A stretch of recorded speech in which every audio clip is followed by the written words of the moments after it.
Actually, first, second, third, medyo nag-struggle kami. Ayos naman, ayos. Intense ang laban. Maganda, maganda. Ang gagaling din ng mga kalaban. Ngayon, bali, first time ko ulit maglaro ng liga. Pero experience na rin, kaya ginawa ko na yung kaya kong gawin. Si Rojas talagang kahit saan si Rojas. Kailangan talagang depensahan, hindi pwede pabuiluin. Ayan, so ito po makakausap natin of course ang Tapal King, best player of the game, defensive player of the game at best assist. Kasi yung ating 3-pointer of the game ay sa kabilang team. Not necessary naman kasi na mapupunta sa isang team ang ating awardees for the winning team. So, congratulations sa S4R. Pangilang panalo nyo na ba to?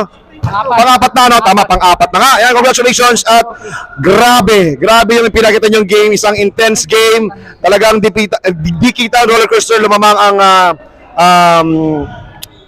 MCGPX sa first quarter, second quarter, third quarter, dominate ng S4R. And fourth quarter, that was grabe, intense game. Sumuntikan pa mag-overtime. So ano ba ang naging decision nyo? At medyo yung defense, offense, may mga hindi na convert. So kwentuhan nyo muna kami. Sige, kahit sino na mauna sa inyo.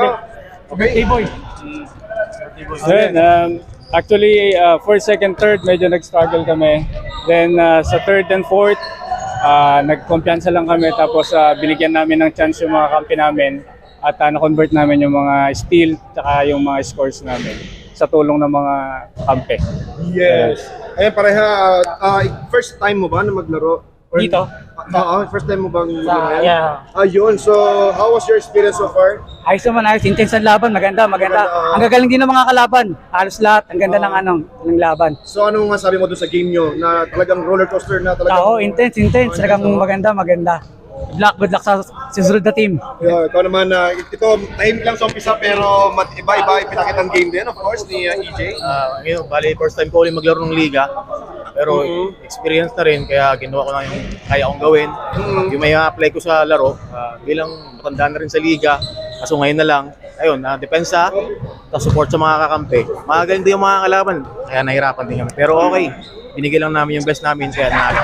Ano yung naisip nyo na talagang nung last minutes na lang, talagang ano ba naisip nyo nung time na yun? Anong tumatabo sa isip nyo anong tumatabo sa isip nyo? Kasi ano na di ba? Oo, kasi last 5 minutes, lamang pa kami ng 10, tapos biglang noong 3 minutes, na bawasan ng bawasan, tapos naging 2 na lang. So inisip namin baka matalo pa. Pero yun, minalas din yung sa last seconds, kaya na-secure namin yung panalo. So tingin nyo, sino sa team na yon ang naging medyo balakid sa game na to?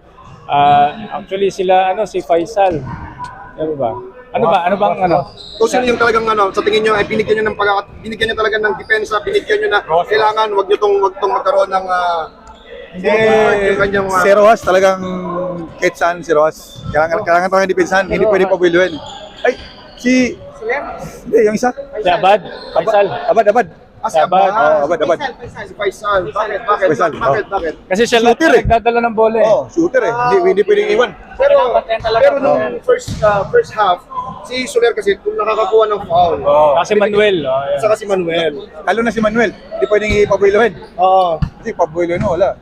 Buti na lang at meron kayong isang player na hindi nakapaglaro at buti na lang at nakapaglaro ka at buti at marami kayo ngayon unlike previously. Last game. Oo, last game na medyo nahirapan kayo. So, in-expect nyo ba na ganito mangyayari yung game nyo for today's match? Hindi. Expect lang namin na palamangin sila pero hindi namin expect na mananalo sila. Siyempre, expect namin mananalo. Oo, siyempre. Gusto nila, pinalamang na namin sila. At Gusto nila mananalo, di ba? muli nakalaro si Jet Black. Yun ang na-miss namin. Kaya, di ba? birthday gift na rin. Ayun! So, Happy sige. birthday for Jet. Ano na ang message nyo sa kasama nyo na si Jet Vlogs? Birthday message. Sana, Kalobe yata ako ngayon sana mabuhay siya hanggang gusto niya. Ay, ikaw naman, sir. Pareha. Happy birthday, Jed. Magmekos-mekos ka na muna. Ikaw naman ang mga birthday message mo kaya, no? Anong birthday message mo? Kay Jet Vlogs? Ngayon wala lang kasama si Jed Vlog, pero napapanood ko na to. Kaya siyempre, isang bansa lang tayo, Qatar. Happy birthday, idol. Tuloy mo lang yung mga ginagawa mo. Tsaka yung laro, gusto ko yung laro niya, laging hassle. Grabe, ang husay, mapalibar, Advice ko lang, wag lang may injury. Yun ang pinaka-importante sa player, kaya ingat palagi. Happy birthday, Jed. Thank you. Dito muna kayo, magme-message muna kayo kasi ilalasa natin si Jet Vlogs. Kung anong gusto mong patiin, family, friends, shoutout, pasalamatan. Yan. Sige, ikaw na. Muna kayo. Binabati ko nga pala yung pamilya sa Saan? Pilipinas. Saan sa Philippines? Sana mapanood nila eh. Saan? Isi-send ko na lang.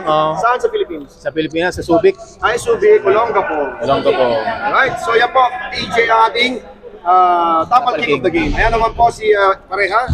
Shoutout sa asawa ko at anak ko, mga nandito sa Qatar eh. Ayan. Balik Alindog na tayo, balik Alindog program. Tama yan. Maganda ka na sa sports. Oh, siyempre. Ayan po, of course, happy birthday Happy po. birthday, Ayan, Jed. siya, ano? Ayan, Jet Vlogs. So yan, Bro Jet Vlogs. Kung meron kang pasalamatan, gusto nyo promote. Yeah, po. And una-una salamat sa PSBQ, Kanoy P at si Si Arvin. Arvin. And also salamat po sa mga Jed Vlogs followers and salamat sa mga greetings nyo sa birthday ko at ayun. Shoutout sa family ko, sa mga anak ko, tsaka sa family ko sa Pilipinas at kay mama sa Paris, France. And yun, mga Team Payami tsaka mga followers, yun. Yun lang. Shoutout pala sa PSBQ, mabuhay kayo. Magtuloy-tuloy sana ang ligang ganito, maganda. Madami napapasaya. Thank you. Maraming salamat. And congratulations once again sa SRR for winning. Ayan na po, 4 wins na sila. 4 wins. Ayan, so abangan ulit natin sila sa kanilang next game, which is intense kaya. Nalaman natin yan. Bye everyone. Thank you so Bye. much.